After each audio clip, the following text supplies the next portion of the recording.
Beliau mengarang kitab bahasa Arab manzumah, kemudian diterjemahkan dengan bahasa Jawa dengan abad juga. Ayo, ini siapa kalau bisa mengarang seperti itu? Sulit. Kalau mungkin dengan bahasa Indonesia, dengan puisi, dengan kawafinya masih banyak salah. Tetapi beliau menyusun bahasa Jawa dengan arbaikon, disesuaikan dengan kawafinya, disesuaikan dengan arutnya. Kemarin saya dapat itu wazannya rojas. Rojas yang mudah. Beliau juga punya karangan kitab Bahar Kamil yang panjang, diterjemahkan juga dengan bahasa Jawa, pegon dengan baharnya sendiri. Disesuaikan bahasa Arab dengan baharnya, bahasa Jawa pegon dengan baharnya. Biasa.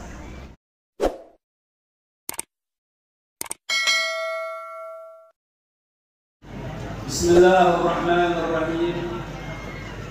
Assalamualaikum warahmatullahi wabarakatuh.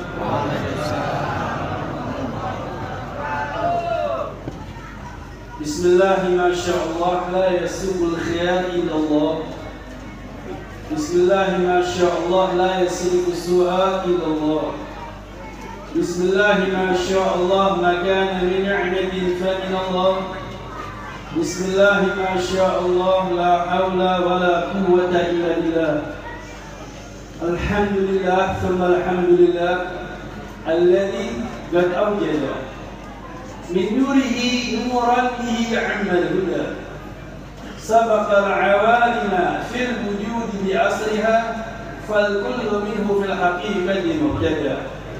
A'ni bidhalika nura man sala al-wara wa zakat anasirahu sharifati mahdida. Al-Mustafa khairul khalaiqi man sama wa ala falaki siyadati su'jada. صلى عليه مسلما مولاه مع آل له وصحب ما نجم بدا.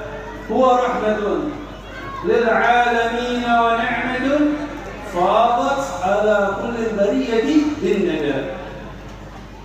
اللهم صل وسلم وبارك وكرم على سيدنا محمد صلاة تنجينا بها من جميع الأحوال والآفات، آمين. وتقضي لنا بها جميع الحاجات، وتطهرنا بها من جميع السيئات، وترفعنا بها عندك أعلى درجات، وتبلغنا بها أقصى الغايات من جميع الخيرات في الحياة وبعد الممات. أما بعد، فيا معاشر الحاضرين والhadirat rahimakumullah, yang saya hormati, yang saya muliakan, para habaib, keluarga baginda besar Muhammad sallallahu alaihi wasallam, wabil khusus guru kita, orang tua kita yang tadi telah hadir bersama kita, Fadilatul Habib Abdullah Bagir bin Ahmad bin Abdullah bin Talib Al-Attas, hafizahullah wa ra'ah wa mata'ana Allah bitul hayatihi syarifah. Begitu pula Habib Mahsin Al-Attas yang telah hadir di hadapan kita, para habaib yang lainnya. Begitu pula kepada seluruh para kiai, para masyayikh, para sepuh yang telah hadir di hadapan kita, mereka para ulama-ulama. Kita doakan untuk mereka semua, semoga panjang umur, sehat walafiat, dimurahkan rezekinya, diangkat derajatnya. Begitu pula kita sampaikan qiraatul Fatihah untuk guru kita, orang tua kita, sesepuh kita, al-allama, al-alim, al-faqih, al-muhaddits, al-muslim, Fadilatul Hajj Kiai Ahmad Rifai rahimahullah rahmatul abrar, qaddasallahu sirrah wa nawwara rihahu. An Allah subhanahu wa ta'ala yu'li darajatihi fil jannah wa yahsyuruhu ma'an nabiyyin was-siddiqin wasyuhada was-salihin wa hasuna ulaika rafiqa. Wa kadzalika al-akh khususan li fadilatul ustaz Kiai Al-Hajj Zainal Abidin Ibn Al-Hajj Ahmad Zainuri al-marhum rahimahullah rahmatul abrar. An Allah subhanahu wa ta'ala yaghfir lahu wa yarhamuhu wa yu'li darajatihi fil jannah wa yanfa'una bi asrarihim wa anwarihim wa ulumihim wa barakatihim في الدين والدنيا والآخرة بسر الفاتحة.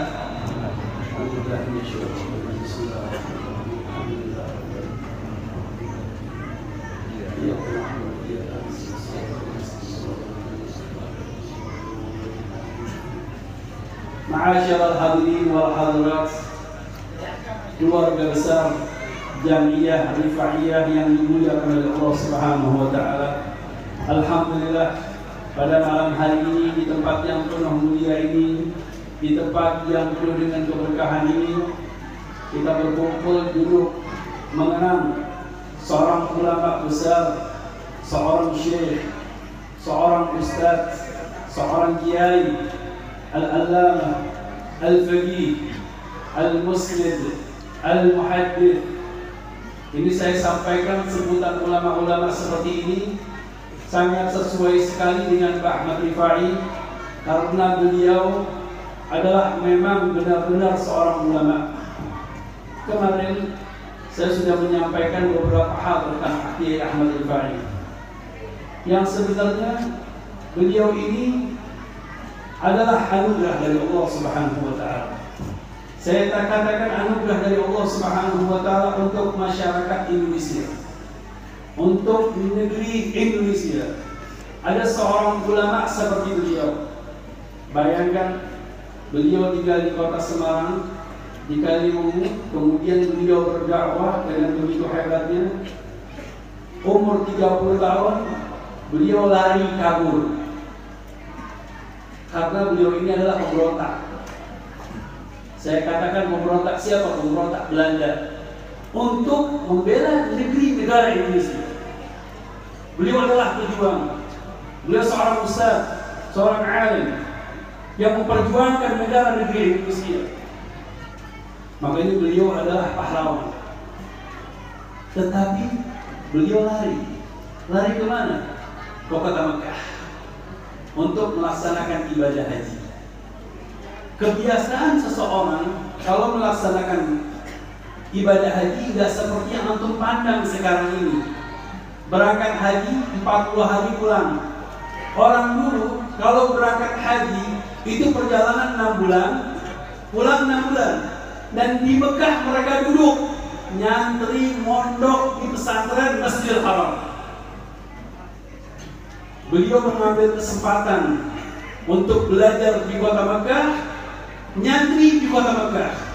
Yang kebetulan beliau itu tinggal di Syekh Amir. Syekh Amir ini ada Syekh Ali, ada di situ bilang Syekh Ali. Pintu masuk kota Mekah. Kalau sekarang kota Mekah sudah indah, sudah bagus. Dulu dikelilingi dengan gunung-gunung. Ada Jabal Umar, ada Jabal Abi Qubais, ada Syekh Ali, ada Syekh Amir. Nah, beliau ini tinggal di Syekh Ali bersama dengan para ulama-ulama. Duduk di Masjidil Haram, menimba ilmu di Masjidil Haram, belajar.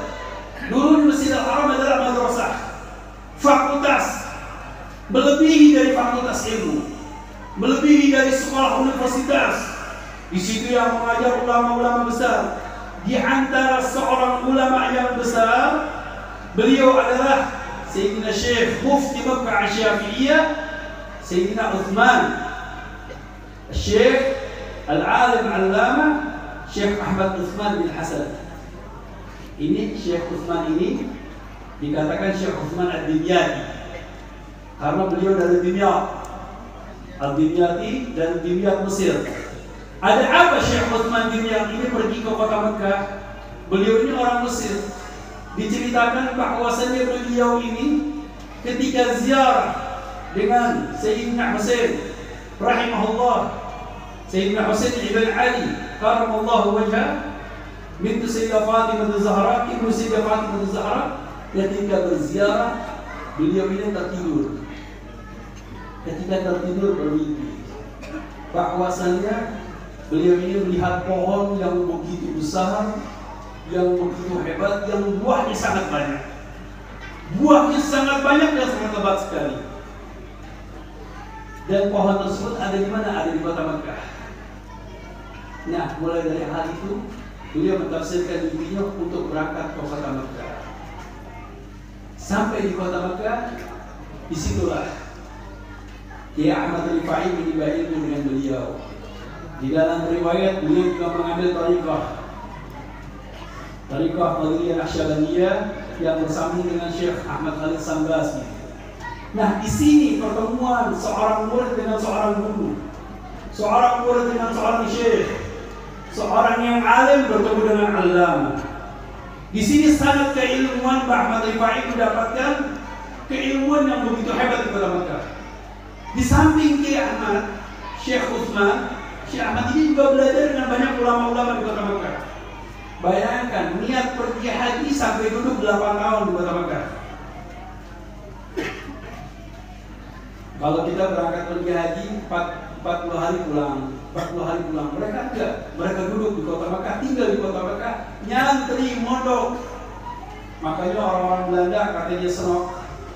Ini orang Indonesia ketika pulang dari haji, kok mereka jadi tambah ganas, jadi pemberontak. Karena apa?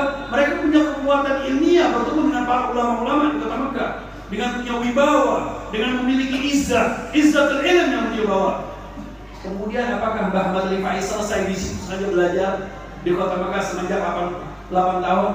Dia belum puas, masih ingin belajar lagi dengan gurunya Pak Utsman. Siapa? Syekh Ibrahim Al-Bajuri. Ini Syekh Utsman ini, beliau adalah seorang alim alama yang melahirkan ulama. Di antara muridnya beliau, di antara murid-muridnya beliau, As-Sayyid Ahmad Zaini Dahlan. Ini kalau sudah berkata tentang Sayyid Ahmad Zaini Dahlan, beliau musnidud dunia, al-alim, al-allamah, al-imam, al-mufti, al-syekh, As-Sayyid Ahmad Zaini Dahlan. Ini kalau kitab Sayyid Ahmad Zaini Dahlan, semua kitab-kitabnya saya beli, saya ambil, saya ikuti. Di antaranya di Indonesia semua para pelajar, para santri itu sudah menggunakan kitabnya beliau. Tidak ada santri kecuali menelusuri kitabnya beliau. Ada kitabnya yang terkenal di pondok pesantren, Mukhtasar Jidan. Mukhtasar Jidan ini adalah syarah kitab Jurmiyah yang disusun oleh beliau. Dan beliau juga punya syarah Dahlaniyah. Syarah Dahlaniyah, syarah Alfiyah Ibn Malik. Kalau di Indonesia sering pakai Ibn Agil. Nah, kami di sana juga memakai syarah Dahlaniyah, syarah Ibn Malik di Sayyid Ahmad Zaini Dahlan. Kemudian beliau punya Sirah Nabawiyah, yang dimana Sirah Nabawiyah ini 3 jilid. Kemudian kalau nggak salah waktu itu saya pernah beli ada yang 3 jilid, yang hamisnya, beliau ini hamisnya Sirah Zainiyah, tengahnya Sirah Halabiyah. Ternyata subhanallah, ini wasiatnya banyak para ulama untuk membaca Sirah Zainiyah, Sirah Sayyid Ahmad Zaini Dahlan. Ini saya lagi mempertanyakan, apakah Kiai Ahmad Rifai ini, beliau ini bertemu dengan Sayyid Ahmad Zaini Dahlan? Setelah saya telusuri tanggal dan tahunnya, itu Sayyid Ahmad Zaini Dahlan lahir pada tahun 1230-an. Ternyata Mbah Ahmad Rifai itu sudah berangkat ke Mekah belajar. Sayyid Ahmad Zaini Dahlan masih kecil. Melihat dari tahun wafat, dari tahun kelahiran dan tahun wafat. Makanya tahun wafat ini penting buat para talabatul ilm, para santri.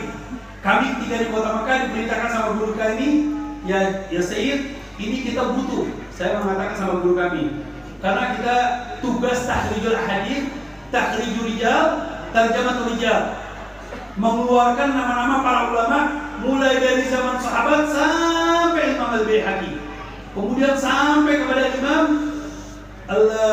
yang dikenal Tarikh Dimashq Ibn Asakir, kemudian sampai setelahnya para ulama-ulama. Imam Nawawi termasuk kita katakan dengan mutaakhirin. Ini kita ulama-ulama mutaqaddimin. Tahrijul ahadits rijal.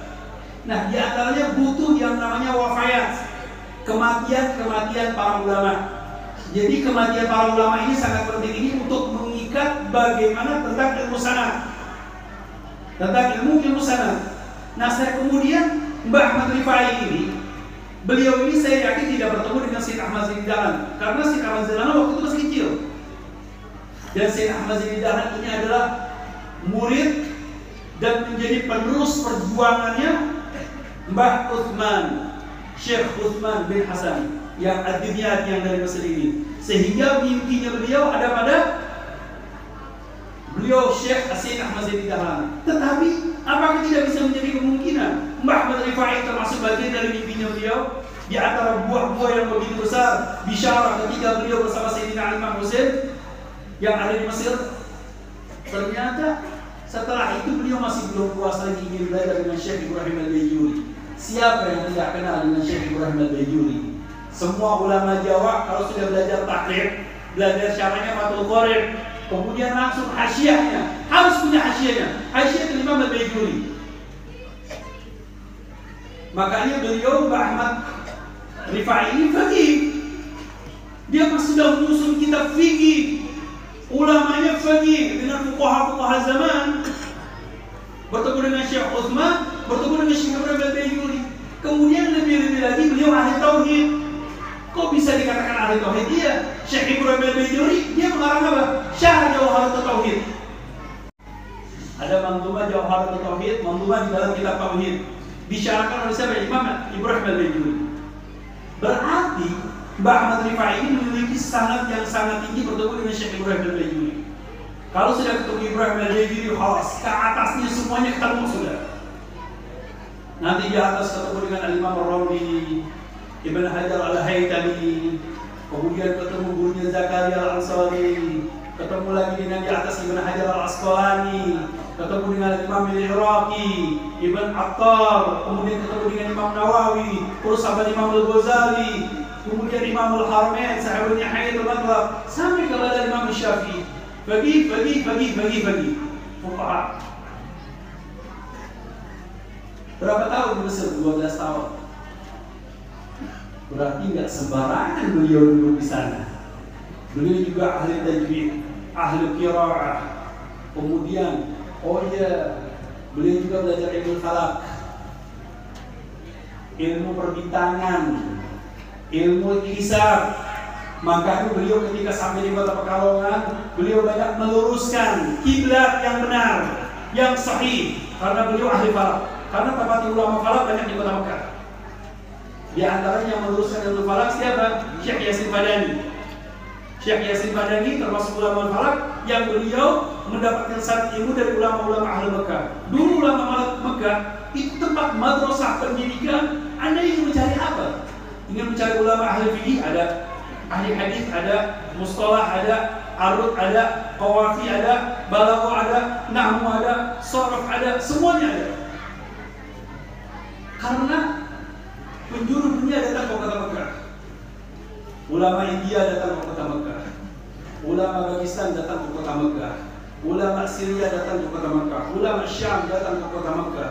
Ulama Mesir datang ke kota Mekah. Tetapi yang terkenal memang Sayyid Ahmad Zaini Dahlan. Semua asalnya para ulama kembali kepada Sayyid Ahmad Zaini Dahlan. Nah, di sini Mbah Ahmad Rifai setelah 12 tahun bertemu dengan Syekh Ibrahim Al-Baijuri, Al-Imam, Al-Alim, Al-Allamah, Al-Muhaddith, wa Ahlul Kalam, Al-Imam Al-Baijuri.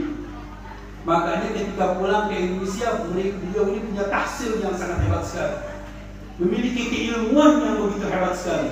Apakah beliau di Indonesia dengan keilmuan yang begitu hebat, dengan keilmuan yang begitu dahsyat, ketemu dengan para ulama-ulama, semua ilmu sudah dipelajari sama beliau, langsung ngajar tafsir, langsung ngajar fikih dengan kitab-kitab Imam Ibrahim Al-Baijuri? Oh tidak.